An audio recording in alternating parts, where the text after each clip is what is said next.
27 Kabanata. Dinala si Jesus kay Pilato.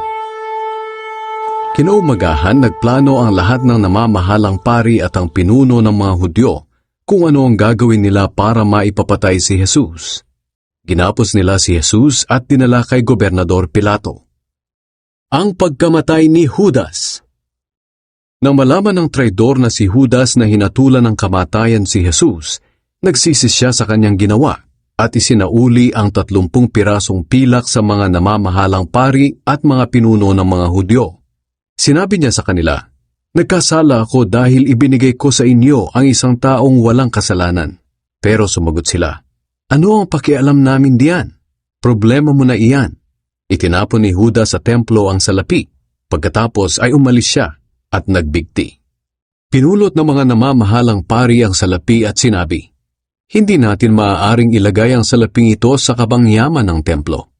Dahil ibinayad ito upang maipapatay ang isang tao. Labag ito sa ating kautusan."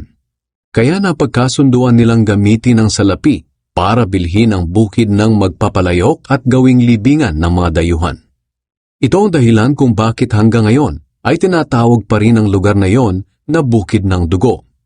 Sa pangyayaring iyon, natupad ang ipinahayag ni Propeta Jeremias nang sabihin niya, "Kinuha nila ang 30 pirasong pilak, ang halagang napagkasunduan ng mga taga-Israel na ipambili sa kanya. At ginamit nila ang pera bilang pambili ng bukid ng magpapalayok, ayon sa iniutos sa akin ng Panginoon." Inimbestigahan ni Pilato si Jesus. Nang madala na si Jesus kay Pilato, tinanong siya nito, "Ikaw nga ba ang hari ng mga Hudyo?" Sumagot si Jesus, "Ikaw na ang nagsabi." Pero hindi sumagot si Jesus sa mga paratang ng mga namamahalang pari at ng mga pinuno ng mga Hudyo. Kaya tinanong siyang muli ni Pilato, "Bakit ayaw mong sagutin ang mga paratang nila sa iyo?" Pero hindi pa rin sumagot si Jesus, kaya nagtaka ang gobernador. Hinatulan si Jesus ng kamatayan. Tuwing pista ng paglampas ng anghel, nakaugalian na ng gobernador na magpalaya ng isang bilanggo na gustong palayain ng mga tao. Nang panahong iyon, may isang kilalang bilanggo na ang pangalan ay Barabas. Nang magtipon ng mga tao, tinanong sila ni Pilato, "Sino ang gusto ninyong palayain ko? Si Barabas o si Jesus na tinatawag na Kristo?" Alam ni Pilato na pagkainggit ang nagtulak sa mga pamunuan ng mga Hudyo na dalhin sa kanya si Jesus. Habang nakaupo si Pilato sa hukuman, nagpadala ang kanyang asawa ng ganitong mensahe, "Huwag mong pakialaman ng taong iyan na walang kasalanan, sapagkat nabagabag ako ng husto dahil sa panaginip ko tungkol sa kanya." Pero sinulsulan ng mga namamahalang pari at ng mga pinuno ng mga Hudyo ang mga tao na hilingin kay Pilato na si Barabas ang palayain at si Jesus ang ipapatay. Kaya nagtanong ulit si Pilato sa mga tao, "Sino sa dalawa ang gusto ninyong palayain ko?" Sumigaw sila, "Si Barabas." Nagtanong pa ulit si Pilato, "Ano ngayon ang gagawin ko kay Jesus tinatawag na Kristo?" Sumagot ang mga tao, "Ipako siya sa krus." Tinanong sila ni Pilato, "Bakit? Ano bang ginawa niyang kasalanan?" Pero lalo pang sumigaw ang mga tao, "Ipako siya sa krus." Nang makita ni Pilato na wala siyang magagawa dahil nagsisimula ng magkagulo ang mga tao, nagpakuha siya ng tubig at naghugas ng kamay sa harap ng mga tao at sinabi, "Wala akong pananagutan sa kamatayan ng taong ito. Kayo ang dapat managot. Malinis ang kamay ko sa bagay na ito." Sumagot ang mga tao, "Kami at ang mga anak namin ang mananagot sa kanyang kamatayan."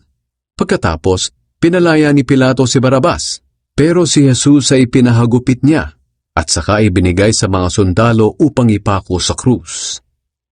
Pinahirapan ng mga sundalo si Jesus. Dinala ng mga sundalo si Jesus sa loob ng palasyo ng gobernador at nagtipon ng buong batalyon ng mga sundalo sa paligid niya. Hinubaran nila siya at sinuotan ng pulang kapa. Gumawa sila ng koronang tinik at ipinutong sa kanya at ipinahawak ang tungkod sa kanyang kanang kamay bilang setro niya. Lumuhod sila sa harap niya at pakot siyang sinabi, "Mabuhay ang hari ng mga Hudyo." Dinuraan nila si Jesus at kinuha ang tungkod sa kanyang kamay at paulit-ulit nilang inihampas sa kanyang ulo. Matapos nilang kutsain si Jesus, hinubad nila sa kanya ang kapa at isinuot muli sa kanya ang damit niya. Pagkatapos, dinala nila siya sa labas ng lungsod upang ipako sa krus. Ipinako sa krus si Jesus. Nang nasa labas na sila ng lungsod, nakita nila ang isang lalaking taga Cyrene na ang pangalan ay Simon. Sapilitan nilang ipinapasan sa kanya ang krus ni Jesus. Pagdating nila sa lugar na tinatawag na Golgota, na ang ibig sabihin ay lugar ng mga bungo, pinainom nila si Jesus ng alak na hinaluan ng apdo. Pero nang matikman ito ni Jesus ay hindi niya ininom. Ipinako nila si Jesus sa krus at pinaghati-hatian nila ang kanyang mga damit sa pamamagitan ng palabunutan. Pagkatapos, naupo sila at binantayan si Jesus. Naglagay sila ng karatula sa ulunan ni Jesus at ganito ang nakasulat na paratang laban sa kanya. Ito si Jesus, ang hari ng mga Hudyo. May dalawa ring pisan na ipinako sa krus kasabay ni Jesus, isa sa kanan at isa sa kaliwa. Ininsulto si Jesus ng mga taong napapadaan doon. Napapailing sila at sinasabi, "Hindi ba't sinasabi mong gigibain mo ang templo at muli mong itatayo sa loob ng 3 araw? Bakit hindi mo iligtas ang iyong sarili? Kung ikaw nga ang anak ng Diyos, bumaba ka sa krus." Ganoon din ang pangungutya ng mga namamahalang pari, ng mga tagapagturo ng kautusan at ng mga pinuno ng mga Hudyo. Sinabi nila, "Iniligtas niya ang iba, pero hindi niya mailigtas ang kanyang sarili. Hindi ba't siya ang hari ng Israel? Kung bababa siya sa krus, maniniwala na kami sa kanya. Nagtitiwala siya sa Diyos at sinasabi niyang siya ang anak ng Diyos. Ngayon, tingnan natin kung talagang ililigtas siya ng Diyos." Maging ang mga tulisang ipinakong kasama niya ay nang insulto rin sa kanya. Ang pagkamatay ni Jesus. Nang mag-alas 12 na ng tanghali, dumilim ang buong lupain sa loob ng 3 oras. Nang mag-alas 3 na ng hapon, sumigaw si Jesus ng malakas, "Eloi, Eloi, lema sabachthani," na ang ibig sabihin ay, Diyos ko, bakit mo ako pinabayaan?" Nang marinig iyon ng mga nakatayo roon, sinabi nila, "Tinatawag niya si Elias." Agad namang tumakbo ang isang tao at kumuha ng espongha at isinawsaw sa maasim na alak. Ikinabit niya ito sa dulo ng isang patpat at idinampi sa bibig ni Jesus upang sipsipin niya. Pero sinabi naman ng iba, "Hayaan mo siya. Tingnan natin kung darating nga si Elias para iligtas siya." Muling sumigaw ng malakas si Jesus at nalagutan ng hininga. Nang sandali ring iyon, nahati mula sa itaas hanggang sa ibaba ang kurtina sa loob ng templo. Lumindol sa buong lupain at nagkabitak-bitak ang mga bato. Nabuksan ang mga libingan at maraming banal ang muling nabuhay. Lumabas sila ng libingan at nang muling mabuhay si Jesus, pumunta sila sa Jerusalem at marami ang nakakita sa kanila. Ang kapitan at ang kanyang mga sundalo na nagbabantay kay Jesus ay nasindak nang mayanig ang lupa at nang makita ang mga pangyayari. Sinabi niya, "Totoo ngang siya ang anak ng Diyos." Sa di kalayuan ay maraming babae na nanonood sa mga pangyayari. Noong umalis si Jesus sa Galilea, sumunod ang mga babaeng ito sa kanya at tinulungan siya sa kaniyang mga pangangailangan. Kabilang sa kanila si Maria na taga Magdala, si Maria na ina ni Santiago at Jose at ang asawa ni Zebedee. Ang paglilibing kay Jesus. Nang magtakip silim, isang mayamang lalaki na taga Arimatea ang dumating. Siya ay si Jose na isa ring tagasunod ni Jesus. Pumunta siya kay Pilato at hiningi ang bangkay ni Jesus, at iniutos naman ni Pilato na ibigay ito sa kanya.